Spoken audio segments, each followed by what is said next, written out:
1870, 80년대 개화파 형성 볼게요. 대표적인 사람은 유길준과 김옥균이 있어요.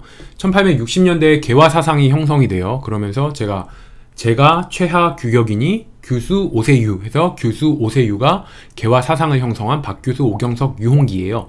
여기서 한 발 더 나아가면 1870년대에는 개화파라는 하나의 파벌을 형성하게 되는 거예요. 유길준, 김옥균 이런 사람이 대표적이죠. 자, 유길준부터 보면 사회 진화론을 제시하고 한반도 중립화론을 주장을 합니다.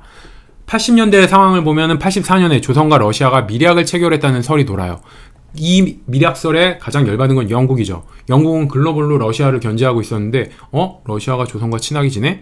이러면서 영국이 조선의 땅 거문도를 점령해버려요. 85년에. 이렇게 막 조선이 강대국 사이에서 휘둘리는 거예요. 이걸 보고 유길준이 한반도 중립화론을 주장을 합니다. 한반도는 중립국에 서라. 그래야 살 수 있다. 이 얘기죠. 자, 유길준이 사회진화론을 제시했다. 이걸 외우기 위해서 이렇게 생각할게요. 유길준, 길이 있다 이런 얘기잖아요. 여기서 핵심 단어는 길이에요. 길이라는 건 뭐예요? 앞으로 나아가는 거잖아요. 길이 있으면 앞으로 나갈 수가 있는 거예요.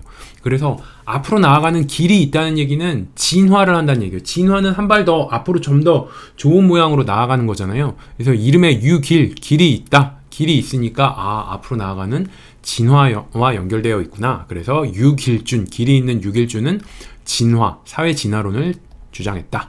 이렇게 생각하시고 유길준이 한반도 중립화론 주장했다고 그랬죠. 그래서 유길준을 유길중이라고 생각할게요. 그래서 중은 중립화론의 중이에요. 그래서 유길준이 중립화론을 주장했구나. 이렇게 생각하시고 유길준은 최초의 미국 유학생이에요. 유길준이죠. 길만 있으면 어디든 간다. 그래서 당시에 미국이라는 나라는 진짜 머나먼 지금의 우주와 같은 상황인데 길만 있으면 난 간다. 그래서 미국 최초의 유학생이었습니다.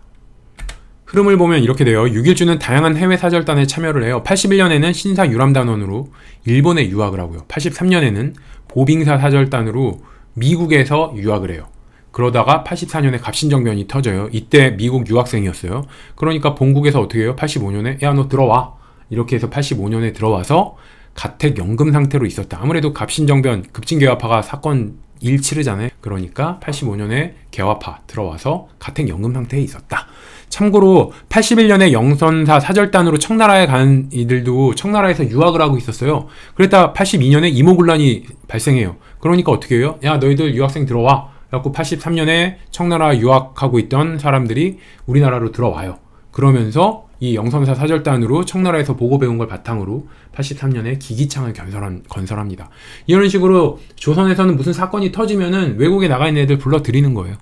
자, 유길준은 서유견문을 저수를 합니다. 서유견문, 서양을 유람하면서 견문, 보고 들은 거를 저수를 했다. 이런 얘기예요.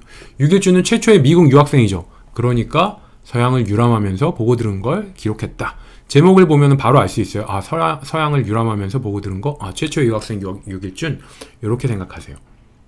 유길준은 국어 문법에도 조예가 깊어서 문법 책도 써요. 국어 문법책 조선문전과 대한문전을 저술합니다. 여기서 공통된 특징이 문전이 있다는 얘기죠. 문전, 조선문전, 대한문전. 그래서 책 이름에 문전이 있으면 유길준이 있었구나. 이걸 외우기 위해서 문전, 유길 이렇게 생각할게요. 여기서 문전은 이렇게 해석할게요. 문 앞이란 얘기잖아요. 그래서 문 앞에 유길, 길이 있다. 당연히 사람 사는 문 앞에는 길이 있어야지 사람이 걸어 나가잖아요. 그래서 문전, 유길. 문 앞에 당연히 길이 있다. 문전, 유길 해서 문전이 있으면 유길준이 있었다. 이렇게 생각하세요.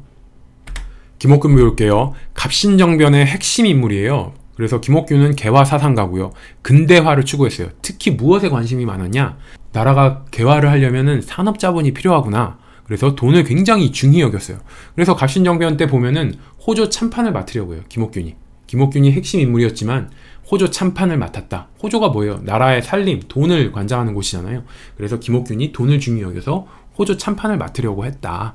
그러면 개화를 위해서 자금 마련이 필요한데 어떻게 마련할 것이냐? 두 가지예요. 하나는 빌려오거나 차관, 아니면은 전환국, 화폐 발행기관에서 그냥 화폐를 그냥 발행하거나.